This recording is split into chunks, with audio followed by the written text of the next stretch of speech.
Good evening and welcome to Football Friday Night, Week 1. The wait for action is over. I'm Dave Siseski alongside, as always, Tony Quach.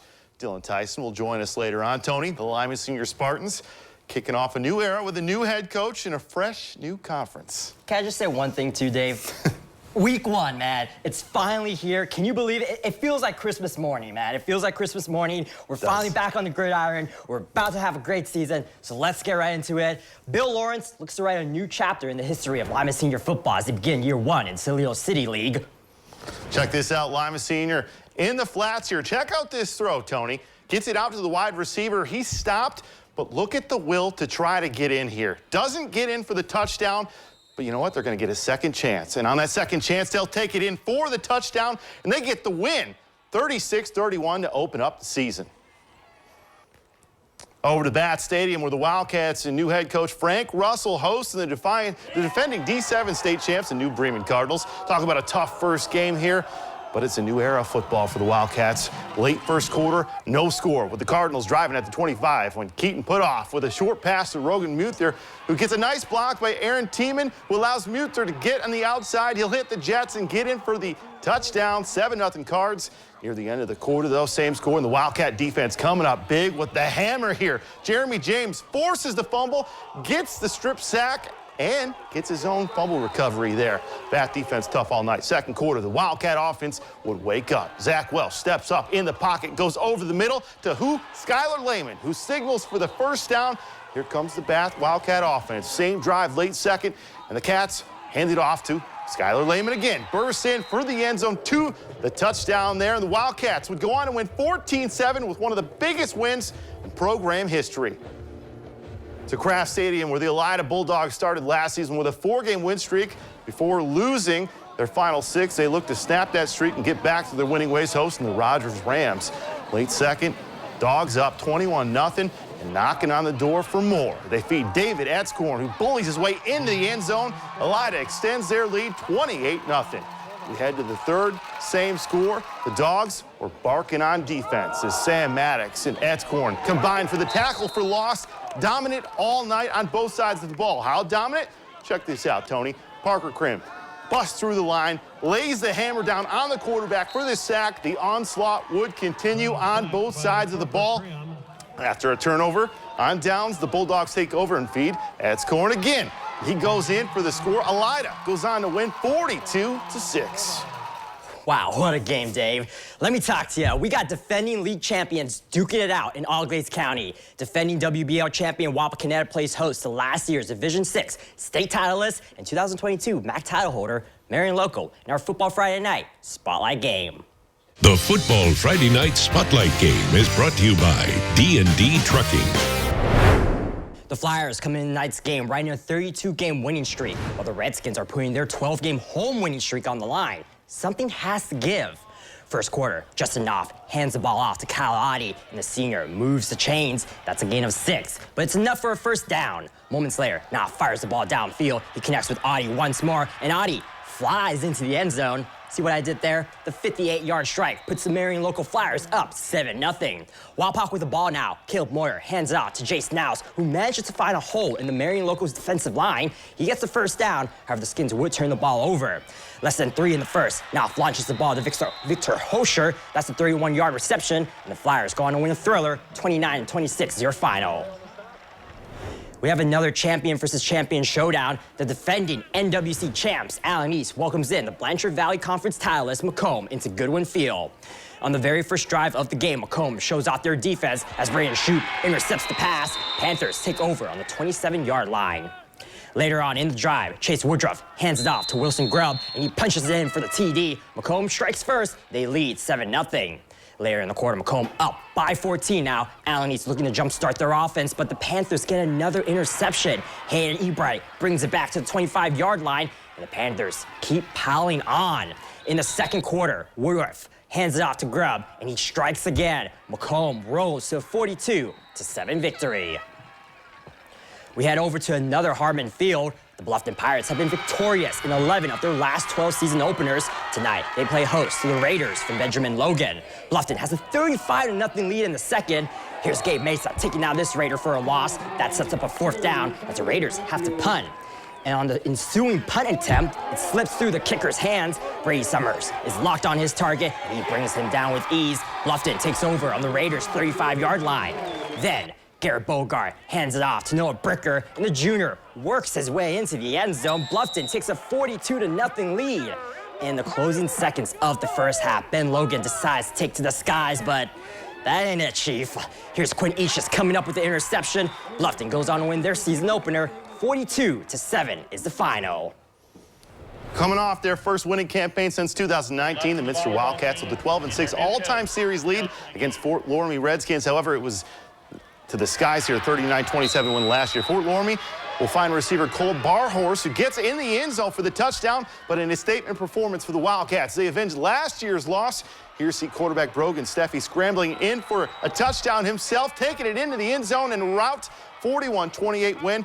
Fort Loramie gets the win here, or Minster gets the win over Fort Loramie. We need to take a quick break here on Football Friday Night, our first. When we come back, we have highlights from Hancock and Mercer County. See the action after the break. Welcome back. Well, after finishing under 500 in 2022, the Finley Trojans looking to get back to their winning ways. However, their opponent tonight won't be an easy one. They host the D2 2022 state champion Toledo Central Catholic Fighting Irish. Although a familiar opponent from their days in the track, the Trojans hoping to avenge last year's 50-17 loss with QB Ryan Montgomery. Ryan Montgomery is going to pick things up here with a scramble. And 3rd and long to convert and keep the drive alive somehow, some way, showing not only can he sling it, he's got the wheels too. He converts for the first down. How about a few plays later here? Does what he does all the time. Connects with Javante Hill, who makes the one-handed catch and races in for a 45-yard touchdown. But in the end, Finley falls 47-14 to final. Sticking with the action in Finley, the Liberty Bend Eagles look to soar to new heights in the 2023 campaign. Week 1 pits them against Elyria Catholic. First quarter, Eagles down 7-0. Mason Mock connects with Brady Lemire on 3rd and long. That's a 46-yard touchdown. This game's now tied up at 7. Later on in the first, Eagles with the ball once more. Mott connects with Seth Elkirk, and he heads on home with ease. Liberty Bend goes up 14-7. And they continue to pick up steam. Mott hits Lemire down the field. He will go all the way into the end zone for the score. Liberty Bend rolls to a 45-14 dub on opening night. We venture into MAC territory in Mercer County. The St. Mary's Rough Riders take on the St. Henry Redskins in a WBL versus MAC battle. In the second half, Redskins are up 17-0, but the Rough Riders put a stop to this run game. Only a gain of a couple for St. Henry. Rough Riders have the ball now, and the Redskins defense comes alive. It's a sea of red taking down this Rough Rider. Moments later, the Redskins still trying to generate a run game, but that won't do. St. Mary's continues to put the pressure on and limits the damage. However, the Redskins shut out the Rough Riders 17-0, and now we welcome in Dylan Tyson, who's making his Football Friday Night debut.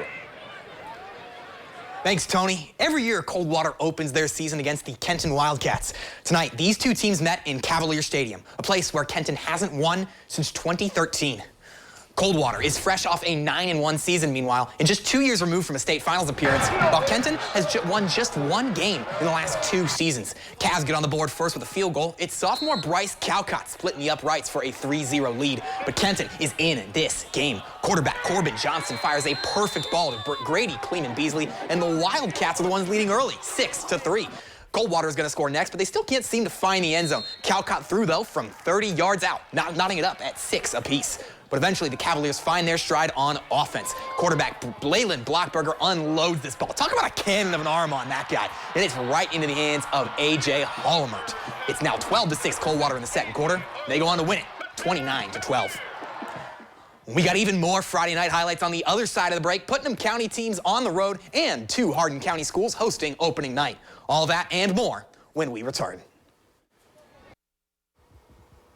Welcome back. After suffering their first losing season since 2017, the Titans of OG, they kick things off, and they're looking to turn the page in 2023. They hit the road to take on Eastwood.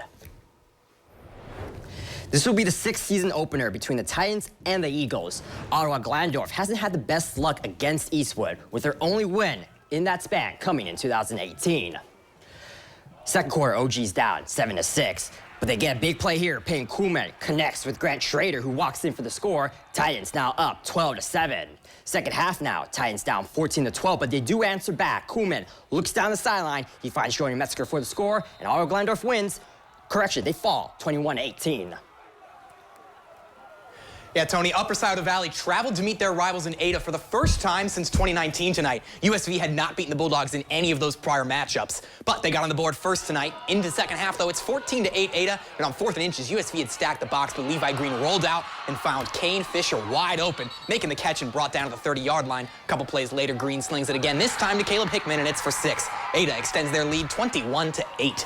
USV looking to strike back, and running back Alex Sanders is taking snaps for the shaken-up QB. He breaks loose, weaving through defenders for a 30-yard gain. Coach Price says, if it ain't broke, don't fix it, because the very next play, it's Sanders again. He gets the Rams back on the board. They're going to go for 2, and now they're going to have Sanders throw the ball. He's scrambling, trying to find a man, and oh my goodness, what do you know? He connects with quarterback Maddox Underwood, who's back on the field, and Underwood makes it a 21-16 ball game. This one, though, would end in favor of the Bulldogs. The Rams, conference rivals, Hardin Northern clashing with Arlington. A lofty challenge to kick off the Jerry Cooper tenure in DOLA. Midway into the first quarter, the Polar Bears had just gotten the ball when the snap goes up and over the quarterback's head. Hardin Northern tries to fall on it, but it pops out, and the Red Devils are in hot pursuit. Will Johnson falls on it, and the Arlington defense puts the first points on the board. Polar Bears trying to bounce back. QB has time in the pocket. He lets it sail, but this one, it's just overthrown, and it falls into the hands of Arlington's Brady Griggs. Devils bring their 7-0 lead into the second quarter. Quarterback Trenton Heacock puts one up in the air and drops it into the basket of tight end Luke Metzger. That 15-yard gain gets the Red Devils in the red zone, and a couple plays later, Heacock is out of the shotgun and taking it in himself. Arlington goes up 14-0 en route to their 6th consecutive Week 1 win, 27-7, the final. Well, tough year for both Indian Lake and Anna last season. However, the Rockets with a 34-19 win in 2022 to make it 3 years in a row over the Lakers.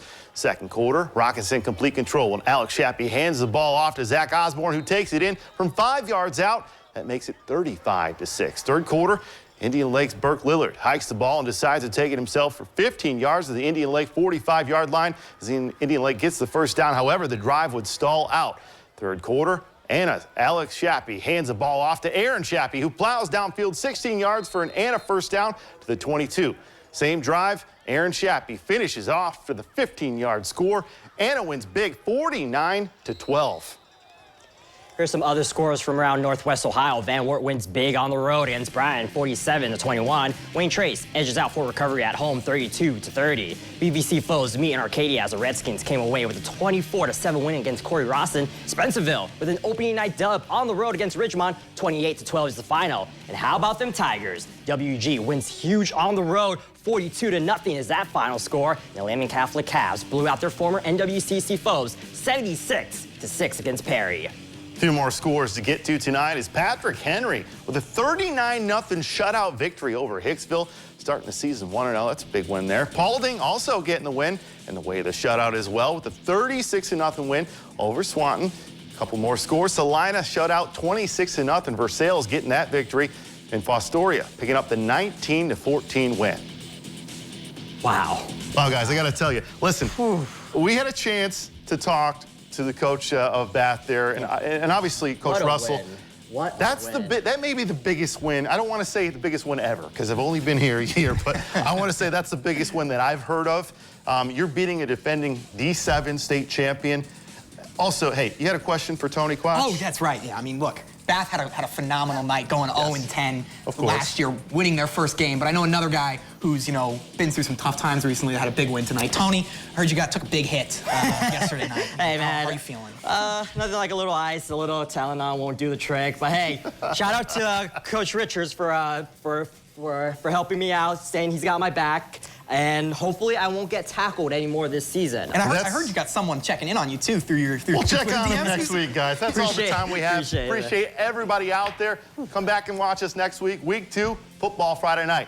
Take care, guys. Have a great night.